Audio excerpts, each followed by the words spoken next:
สุดท้ายบางคนทั้งออกนี่โอเคมาจะไล่อารามจมูกหนึ่งยมเตี้ยไฮโอเควิดีโอนี้คือยมเจนทริปในคลองแคทซีมเรียบเยิงนี่เองที่เย็ดยมนำปรับบอลปอนหาทริประบายยมนี่เกิดตนาอะไรเนี่ยยมมาจูบจมบอลปอนระบายยมในไอพีที่เพลย์จิตเลยประมวยระบายเยิงนี่เองไฮทริประบายยมมวยนี้คือเป็นแมนเตอร์เวอร์ลเงี้ยไฮคอมเมนต์ในนังละโหได้จังทริประบายยมมวยนี้คือยมเตอร์บอตังในไอบาดบารายพวกยมคือโจจัดบอตังคลังแมนแต่เคยจะเรียงรอสัปดาห์เคยทับพวกยมโจจัดบอตังแต่พวกยมมันแมนบอจะเรียงรอสัปดาห์หรือมวยบอจะเรียงรอไงไอ้ตีปันใต้พวกยมนังเมียนเพลนนังโกได้ได้จะบาล้อพวกยมนังเตยบอตองในตีนุดำใบพวกยมนังจุบจุ้มบรอระบอบพวกยมมันแทมเตยมวยกำลังเตียดจังนี่คือเชียสกามาเพียบได้พวกยมบานเจนดำนาเตยบอตองมวยหนังสกามาเพียบในตามเพลย์คือพวกยมจูบกาลำบากคลังแมนแตนในไอตามเพลย์ได้ยังทัวดำนาเตยนี่จังบอมปนเคยเจนปีกระสังเตยแบบนี้ยังกระทายังนังชีตามเพลย์นังละโหดเพลย์กระซูเตยละโหดได้จังแต่อดตีแต่ยมจองปรับแต่การบอมปนทาเพลย์แบบในทัวร์ยังเรียนบานปีชีวิตរបស់យើងច្រើនខ្លាំងមែនតើហើយពួកខ្ញុំផ្លូវធម្មតាអីផ្លូវកស៊ូអីគឺពួកខ្ញុំអត់សូវចូលចិត្តជិះទេប៉ុន្តែបើសិនជាផ្លូវដែលពោពេញទៅដោយការលំបាកគឺពួកខ្ញុំចូលចិត្តខ្លាំងមែនតើភេទរុកព្រៃភេទអីច្រើនប៉ុន្តែបើសិនមើលមកលើជីវិតរបស់យើងវិញគឺធ្វើឲ្យយើងរៀនបានពីផ្លូវមួយហ្នឹងថាយើងមានការតស៊ូខ្លាំងប៉ុណ្ណានៅផ្លូវមួយហ្នឹងអញ្ចឹងតិចទៀតខ្ញុំនាំបងប្អូនទៅមើលទាំងអស់គ្នា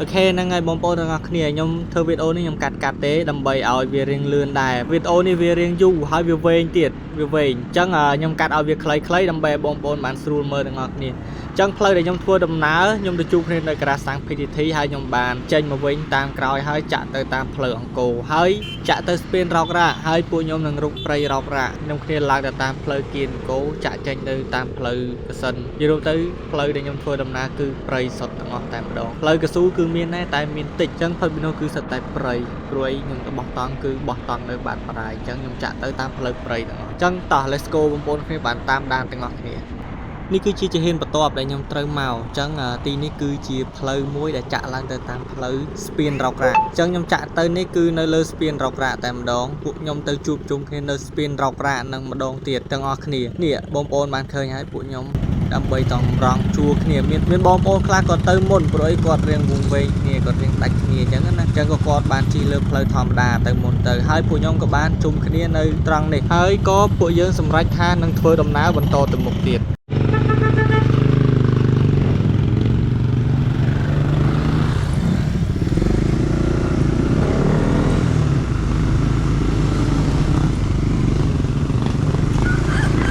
នេះជាសកម្មភាពដែលពួកខ្ញុំបានចេញដំណើរបន្តទៅមុខទៀតដោយសារតែ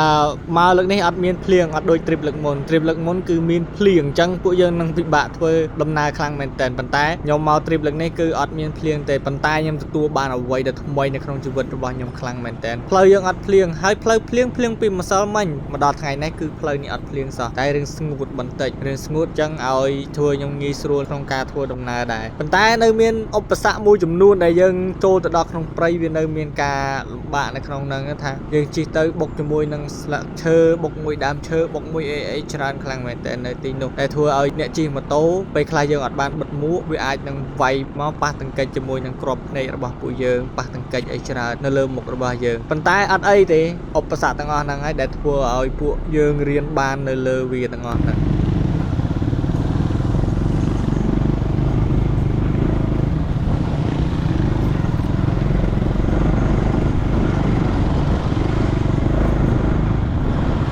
នេះបងប្អូនទាំងអស់គ្នាគឺជាសកម្មភាពដែលខ្ញុំបានរុកព្រៃទៅថា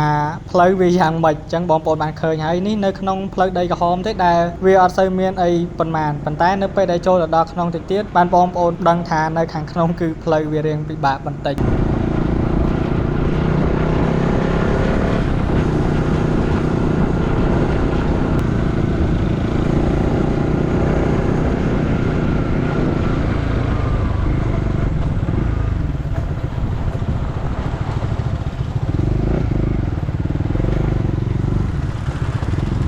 ខេឥឡូវនេះខ្ញុំបានមកដល់ផ្លូវកស៊ូហើយក៏ពួកយើងរកកន្លែងឈប់សម្រាកដើម្បីរងចាំគ្នាអញ្ចឹងនេះពួកខ្ញុំបានមកដល់មុនប្រហែលម៉ូតូប្រហែលជា4ម៉ូតូមកដល់មុនហើយនៅមានបងប្អូនដែលគាត់នៅក្រោយទៀតដែលគាត់ចេញមកបដើមតាអូខេនេះគឺជាម៉ូតូដែលខ្ញុំឈប់ចាំគ្នានៅលើផ្លូវកស៊ូអញ្ចឹងនេះបងប្អូនអាចទស្សនាបានថាពួកយើងមានប្រហែលម៉ូតូប៉ុន្តែមានបងប្អូនមួយចំនួនជាច្រើនទៀតដែលគាត់ទៅចាំនៅឯខ្លោងទ្វារទន្លេអ៊ំមុនឥឡូវនេះពួកខ្ញុំមានប្រហែលម៉ូតូនឹងឯងហើយទីទៀតបានពួកយើងចេញដំណើរបន្តទៅទៀត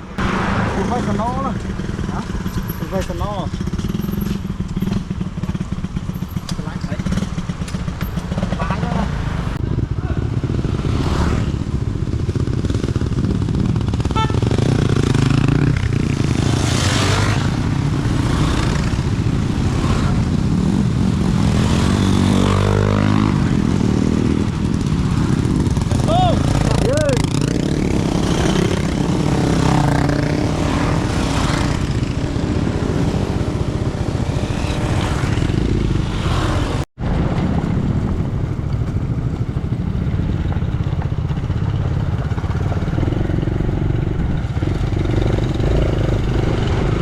ឥឡូវខ្ញុំបានមកដល់ផ្លូវទី2របស់ខ្ញុំហើយគឺផ្លូវគៀនអង្គរដែលយើងចាក់ឆ្វែតាមមាត់កសិដ្ឋអង្គរអញ្ចឹងផ្លូវនេះគឺខ្ញុំរកចូលទៅមុនដំបូងគឺអត់សូវលំបាកប៉ុន្មានទេប៉ុន្តែនៅពេលដែលយើងចូលដល់ក្នុងបន្តិចទៀតបានយើងរៀនបានច្រើនខ្លាំងមែនទែនពីផ្លូវមួយនេះតែវាអត់សូវមានផុកច្រើនទេប៉ុន្តែវាសម្បូរទៅដោយថ្មនៅទីនេះអញ្ចឹងខ្ញុំគិតថាវាអាចគួរសមដែរដែលសម្រាប់ពួកខ្ញុំនឹងជិះប៉ុន្តែអត់អីទេ I can do it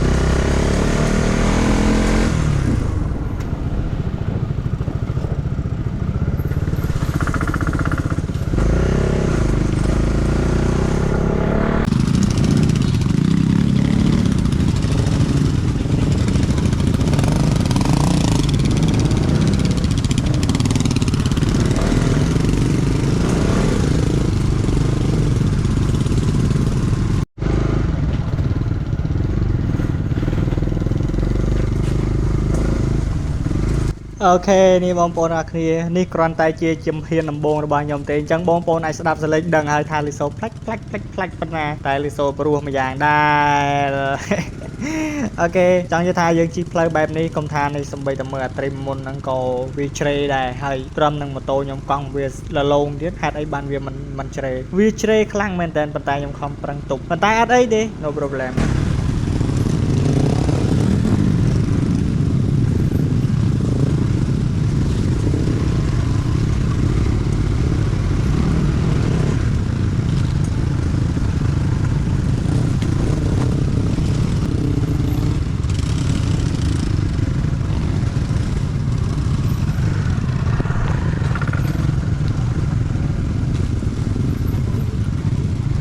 នេះដូចដល់កន្លែងនេះខ្ញុំបានឃើញបងប្អូនគាត់បានបណ្ដួលម៉ូតូលេងមួយហើយអូខេតែអត់អីទេយើងគ្រាន់តែប៉ះពាល់តិចតួចអានេះវាអត់មានបញ្ហាសម្រាប់យើងទេប៉ុន្តែអត់អីពួកយើងនៅទីនេះគឺយើងនឹងជួយគ្នាទៅវិញទៅមកតោះយើងទស្សនាវីដេអូបន្តទៀត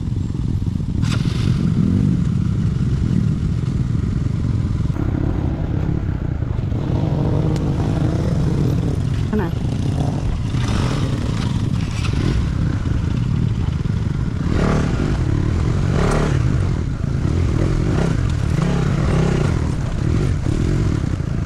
នឹងហើយបងប្អូនអរគ្នានេះមកដល់ទីនេះគឺជាគោលដៅទី2ដែលខ្ញុំមកត្រូវឈប់ចាំគ្នានៅទីនេះហើយមានបងប្អូនមួយចំនួនដែលគាត់ជិះមករុកក្នុងព្រៃគាត់តាមពីក្រោយគាត់តាមអត់តាន់ហើយពួកយើងមានការវង្វេងនៅក្នុងព្រៃអញ្ចឹងមានតែកន្លែងនេះគឺជាកន្លែងមួយដែលបត់ហើយដែលពួកយើងអាចនៅចាំគ្នាបានអញ្ចឹងនៅពេលដែលយើងគ្រប់គ្នាហើយបានពួកខ្ញុំចាប់ដើមចេញដំណើរទៅទៀតអូខេតោះយើងតាមដានជាមួយនឹងវីដេអូរបស់ខ្ញុំបន្តទៀត អ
នឹងហើយបងប្អូនអរគ្នាខ្ញុំជាមនុស្សមួយដែលចូលចិត្តរុកព្រៃដែរហើយព្រៃអង្គរគឺខ្ញុំរុកច្រើនខ្លាំងមែនតើប៉ុន្តែនៅពេលដែលមកដល់កន្លែងចំណុចមួយនេះខ្ញុំបានឃើញផ្ទះអ្នកភូមិប្រហែលជាមកផ្ទះពីរផ្ទះដែរហើយធ្វើខ្ញុំភ្ញាក់ផ្អើលខ្លាំងមែនតើហើយផ្លូវនេះខ្ញុំទើបស្គាល់លើកទី1ទេហើយក៏ខ្ញុំបានជិះលើកទី1ដូចគ្នាដែរប៉ុន្តែព្រៃអង្គរសួរខ្ញុំរុកច្រើនអត់ខ្ញុំធ្លាប់រុកច្រើនខ្លាំងមែនតើព្រៃអង្គរប៉ុន្តែផ្លូវមួយនេះដូចខ្ញុំចន្លោះប្រហោងនៅកន្លែងចំណុចមួយនេះមួយប៉ុន្តែអត់អីទេខ្ញុំរៀនបានពីផ្លូវនេះមួយទៀតខ្ញុំមិនដែលដឹងថានៅតាមផ្លូវហ្នឹងមានផ្ទះអ្នកភូមិដែរសោះ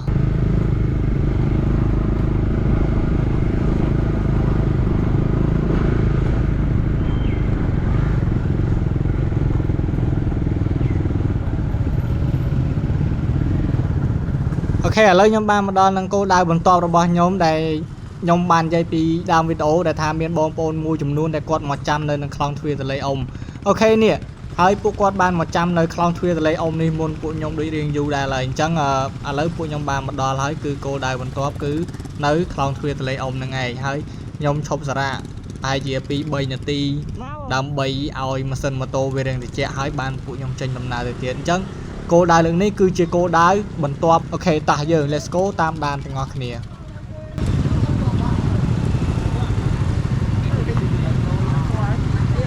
ឥឡូវពួកខ្ញុំបានចេញដំណើរបន្តទៅទៀតហើយពួកខ្ញុំក៏បានមកគ្រប់គ្នាដែរហើយម៉ាស៊ីនម៉ូតូក៏វារៀងត្រជាក់ដូចគ្នាដែរអញ្ចឹងឥឡូវពួកខ្ញុំកំពុងតែបន្តដំណើរទៅរកគោលដៅដែលខ្ញុំត្រូវទៅហើយផ្លូវនេះគឺមិនមែនស្រួលដូចលើកមុនទេលើកនេះគឺជារៀងលំបាកជាងលើកមុនអញ្ចឹងកន្លែងខ្លះដែលខ្ញុំត្រូវទុកកន្លែងខ្លះខ្ញុំកាត់ចោលព្រោះវីដេអូទី2នេះគឺវាយូរខ្លាំងមែនតើវាយូរអញ្ចឹងមានតែខ្ញុំកាត់ចេញខ្លះអូខេតោះយើងតាមដានទាំងអស់គ្នា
នេះដូចដល់កន្លែងនេះពួកខ្ញុំបានឆ្លងស្ពានមួយហើយស្ពាននេះគឺស្ពានគេធ្វើអំពីឈើទេហើយអត់ដឹងថាស្ពានគេសល់ពីអង្កាលទេហើយនៅពេលដែលជិះម៉ូតូឡើងទៅគឺឡើងទន់ហ្មងស្ពានហ្នឹងប៉ុន្តែចេះសំណាងអត់អីដែលពួកខ្ញុំឆ្លងមកផុតទាំងអស់អូខេតោះយើងទស្សនាបន្តទៀត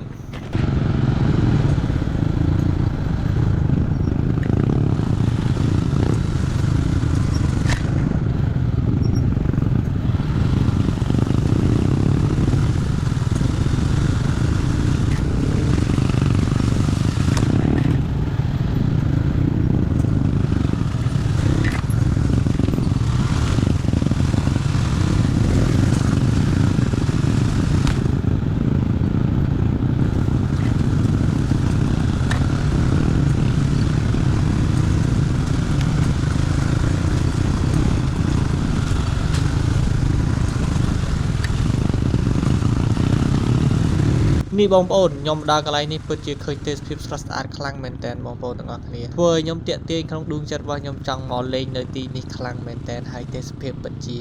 មើលមកគឺយើងតាក់ភ្នែកមើលផ្ទាល់គឺតាក់ភ្នែកខ្លាំងមែនតើគួរឲ្យចង់មកលេងបងប្អូនចង់មកលេងមកតាមព្រៃព្រៃមកនឹងឃើញឯផ្លូវហ្នឹង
អូខេនេះដូចមកដល់កន្លែងនេះអូដល់សកម្មភាពមុនបងប្អូនបានឃើញហើយខ្ញុំគិតថាខ្ញុំមិនអាចទៅទៀតរួចតែប៉ុន្តែនៅពេលដែលខ្ញុំបានមកដល់ចំណុចមួយនេះហើយសបកកង់ផងខ្ញុំគឺលលងវាសបកកង់វាមិនមែនជាប្រភេទអស់រ៉ូតសបករ៉េសអញ្ចឹងបងប្អូនដឹងហើយសបករ៉េសសបកដែលជិះលើគ្រូសលើអីហើយទៅពេលមកឲ្យជិះលើផុកដីអញ្ចឹងគឺល្អខ្លាំងមែនតើហើយមកខ្ញុំគិតថាជាប់ហើយប៉ុន្តែ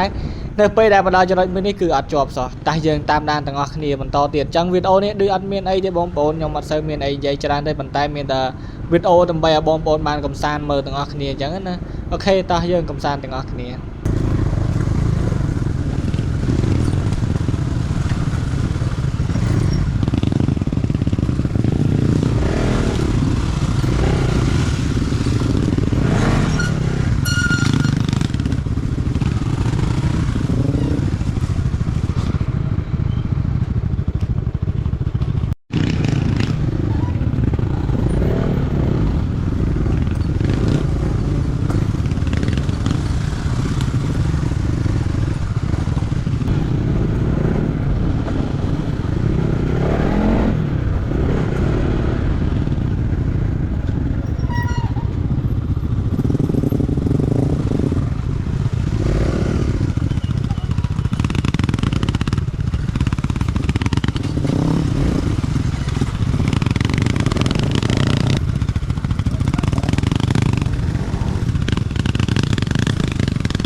Thank you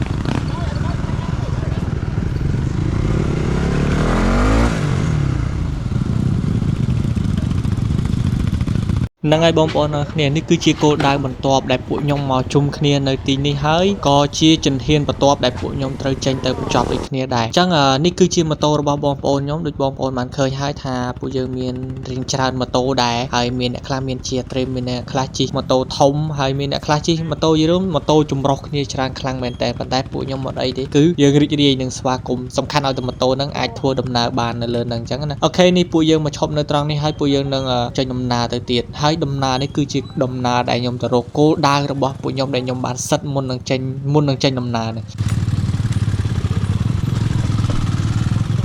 ជួយឡំទុនហើយអូខេឥឡូវខ្ញុំបានចាប់ផ្ដើមចេញដំណើរបន្តទៅទៀតហើយនេះគឺជាចំណុចចុងក្រោយរបស់ពួកខ្ញុំដែលខ្ញុំត្រូវទៅអញ្ចឹងបងប្អូនចង់ដឹងថាចំណុចចុងក្រោយរបស់ខ្ញុំគឺមានអីគេខ្លះតោះយើងអញ្ចឹងចំណុចចុងក្រោយនេះគឺអត់ដូចចំណុចទី2ប្រហែលទេអញ្ចឹងចំណុចទី2ខ្ញុំកាត់ចោលច្រើនខ្លាំងមែនតើកន្លែងការលំបាកកន្លែងទាំងអស់ហ្នឹងគឺខ្ញុំកាត់ចោលច្រើនដោយសារតែវាវែងខ្លាំងមែនតើវាវែងអញ្ចឹងខ្ញុំមានតែវិធីគឺកាត់ចោលអញ្ចឹងតោះបងប្អូនចូលមើលវគ្គទី3ទាំងអស់គ្នាថានៅក្នុងវគ្គទី3នេះយើងមានអីគេខ្លះហើយខ្ញុំត្រូវឆ្លងកាត់អីគេខ្លះនៅចំណុចទាំងអស់ហ្នឹងតោះ let's go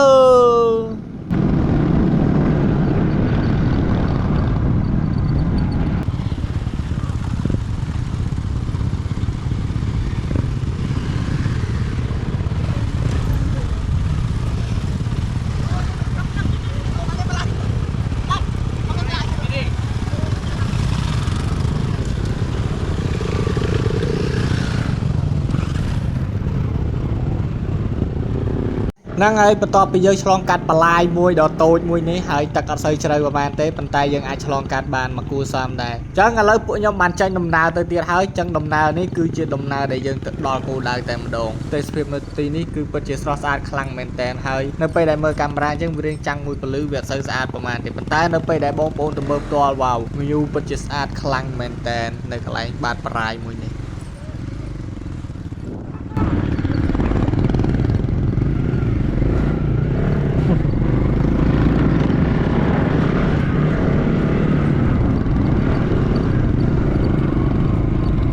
អូខេបងប្អូនអរគ្នា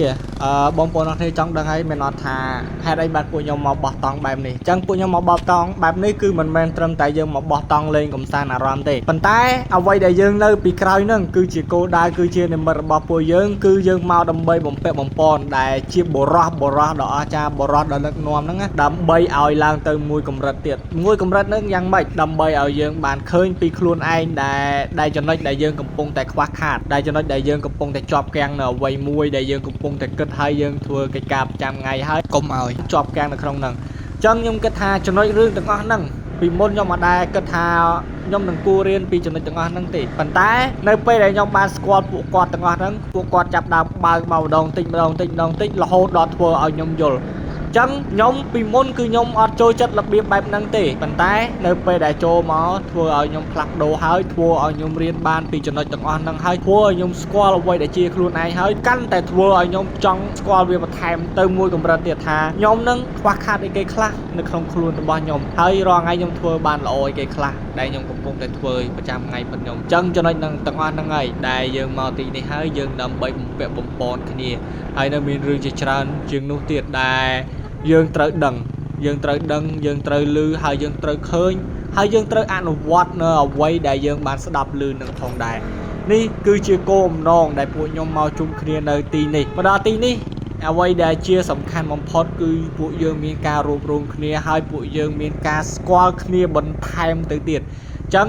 មានបងប្អូនខ្លះមួយចំនួនខ្ញុំមិនដែលស្គាល់គាត់ទេប៉ុន្តែនៅពេលដែលមកទីនេះគឺពួកយើងមានពេលដែលយើងត្រូវស្គាល់គ្នាមានពេលដែលយើងត្រូវស្និទ្ធស្នាលគ្នាបន្ថែមនេះគឺជាអ្វីដែលពួកយើងមកទីនេះ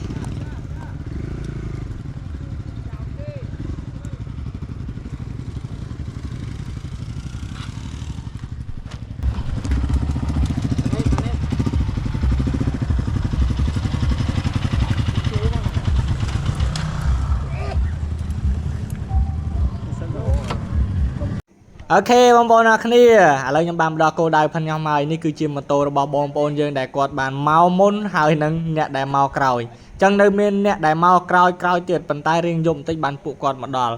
នេះម៉ូតូដែលពួកគាត់បានមកមុនហើយដែលនៅតាមផ្លូវបងប្អូនបានឃើញហើយនៅលើដីខ្សាច់ដែលមានស្នាមជ្រេស្នាមអីហ្នឹងនេះសិតតែម៉ូតូរបស់គាត់ដែលគាត់មកមុននឹងឯងចឹងនេះគឺជាចំណុចដែលពួកខ្ញុំបោះតង់ហើយនេះបងប្អូនមើលទាំងអស់នេះគឺជាតង់ដែលបងប្អូនខ្ញុំគាត់បានបោះនៅទីនេះ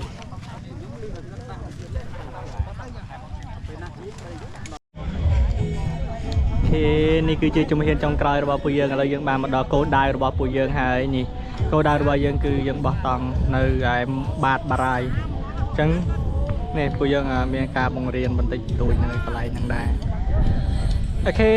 ខ្ញុំគឺអស់ត្រឹមប៉ុណ្្នឹងឯងអរគុណច្រើនបងប្អូនអរគ្នាបាយបាយបន្ទាប់ពីយើងរៀបចំវាយវ៉ាន់យើងរួចរាល់ហើយពួកយើងនឹងមានការបង្រៀនដូចខ្ញុំបើកពីខាងមុខចឹងឯង